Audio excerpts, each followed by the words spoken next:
Welcome back. This is chapter 4, Worth Your Salt. Get ready.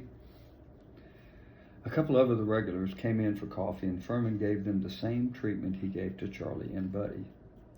Everybody was impressed by the new chef, as if they were being recognized for something other than just being a customer. They were being recognized as somebody special by this man. I just wondered if he was going to remember all these people's names. If he was able to do that, it would mean he truly was more than just a chef. But the fact that he was giving away a lot of free coffee and pies was unsettling to me. If word of that got around, a lot of people were going to show up expecting free meals as well. I wondered if I should say something to him about it. But then I thought better about it. There was no need for me to say a word. The owner would be the one to say something. After all, it was his money that was being spent, not mine. It was about 5 p.m. when the restaurant was vacant of customers, and Furman called us all out into the front. He said to us, "Before leave tonight, each take a look at especials. Choose one. I fix for you, no charge. ¿Me entiendes?" Understand? A waitress said the owner only lets us eat certain plates. Owner changed mind. Eat especials now. We each nodded, and some of the waitresses walked over and looked at his list again to see what they might order in the evening. I went back to my station at the dishwashing machine, turned and leaned against the sink, watching the new chef. He was a curious man. It was as if he was seeing something the rest of us could not see. He was preparing himself for something because he was moving things in the kitchen just slightly. He moved a mixer about an inch to the right. His 4 spatulas he shifted to the left about 1/4 of an inch. He pushed back on the right side of the refrigerator so it was not in line with the other appliances beside it. It looked a little strange, but I think I was beginning to understand. As best as I could tell, he did not want to waste any steps. His movements were calculated. He did not want to reach for something and miss, so he would have to grab for it a second time. This would waste time. He was like a clock. Everything had to be perfect, so his kitchen ran perfectly. Suddenly he came over to me and smiled. I smiled back. You think Furman strange? No, different. See, different. Good answer. You not say anything about pies. Why? It's not my place. He nodded. See, not place, but have opinion. Yes. What opinion?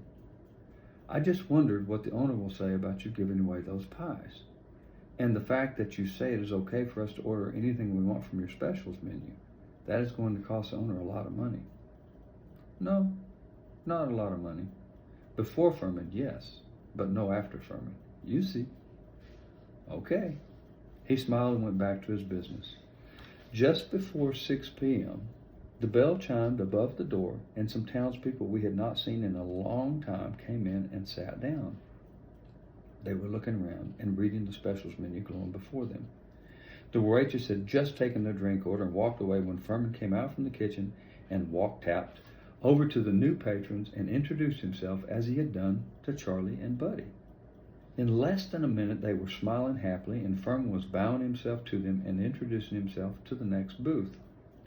By 6:30 p.m., the restaurant was almost full. Furman's grill was full, fryers were frying, mixers were mixing, ovens were baking, and delicious aromas were wafting from the kitchen and causing everybody's mouth to water, including all of ours.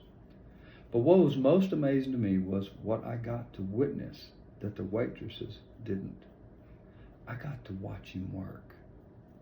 And I had been correct in assuming he was altering the positions of things to save him steps and wasted movement. He was taking advantage of that now. He didn't have to look to his right for what he needed. He reached to the right and the spatula was there where he put it.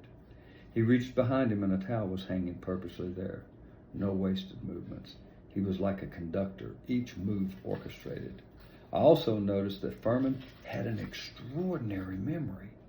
He would take note of what was on an order ticket, move it to the right and read the next one, then to the right again until he had read them all. And then he would not look back at it again except when he saw a new order hung there. He never made a mistake. No waitress was ever embarrassed or had to take a plate back to Furman. When I peeked out into the dining area, I had never seen the waitresses so happy to take plates out to the customers. And as soon as they took their first bites, they were talking about the delicious taste. Everybody was animated and happy. I could tell by the looks on their collective faces that they would be returning very soon. Once the dinner rush abated, I noticed the worried look on the faces of the waitresses.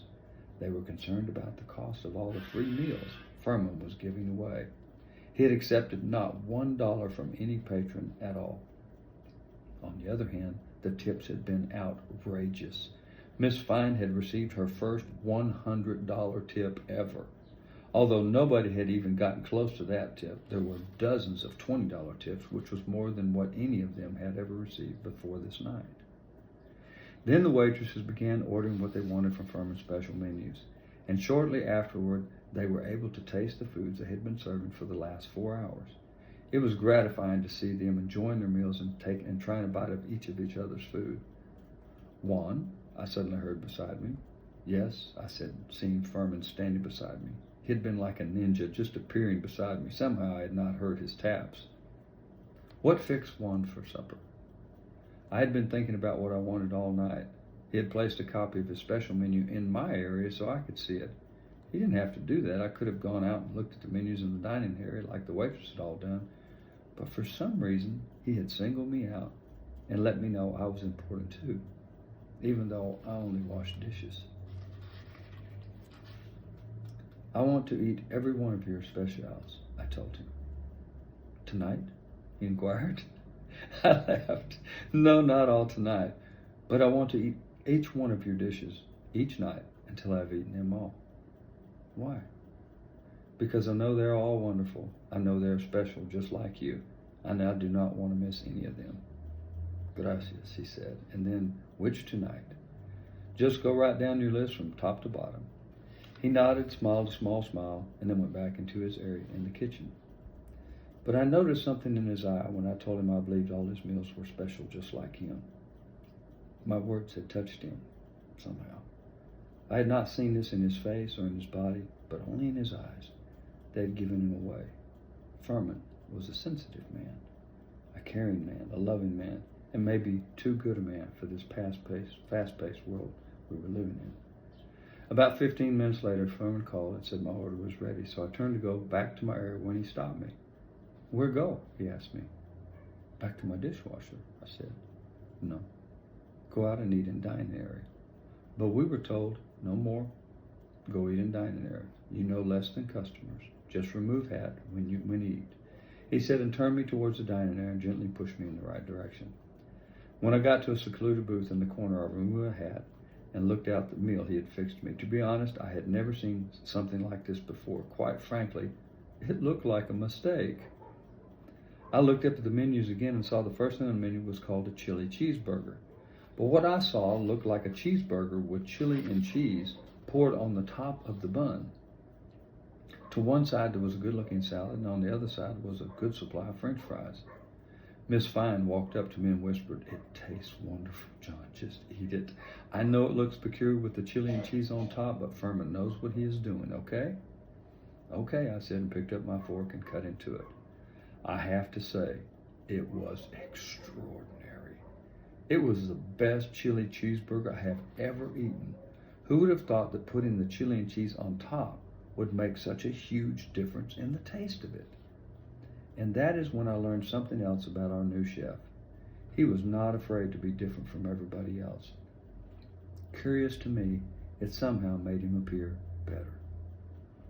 I'll see you tomorrow.